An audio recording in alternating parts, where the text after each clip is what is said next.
আমার প্রিয় প্রবাসী ভাই বোনদের কাছে আমার অনুরোধ নয়, এটা দাবি, আমার এই ভিডিওটা ঝড়ের গতিতে শেয়ার করবেন। আজকে এয়ারপোর্ট নিয়ে একটু গুরুত্বপূর্ণ কথা বলবো। আমাদের এয়ারপোর্টের নাম হযরত শাহজালাল বিমানবন্দর। এটা কে রেখেছে?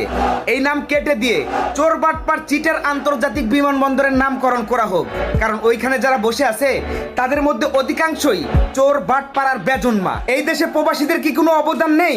প্রবাসীরা কি দেশের জন্য কিছুই করে না? তাহলে প্রবাসীরা কেন নির্যাতন হচ্ছে এয়ারপোর্টে?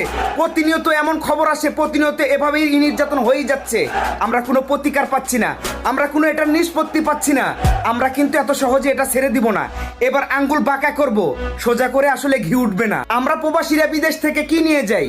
হিরোইন, ফেন্সিডিল, ইয়াবা, নাকি স্বর্ণের পাহাড়, মোবাইলের দোকান? আমরা সামান্য আমাদের কষ্টের উপার্জিত টাকা দিয়ে কিছু মাল সামান নিয়ে যাই, সেটাকে লাগেজ কেটে চেক করতে হবে? তোদেরকে কে দিয়েছে এই অথরিটি? কে দিয়েছে এই সাহস? আমাদের কষ্টের উপার্জনের টাকা দিয়ে কেনা ব্যাগ তোদেরকে কেটে দেখতে হবে? 2 কোটি প্রবাসী আমরা প্রবাসী আছি। আমাদের দেশে 2 কোটি প্রবাসীদের পরিবার আছে। প্রত্যেকটা প্রবাসী পরিবারের কাছে আমার অনুরোধ থাকবে, প্রত্যেকটা ঘর ঘর থেকে 2 জন করে মানুষ এয়ারপোর্টে যাবেন।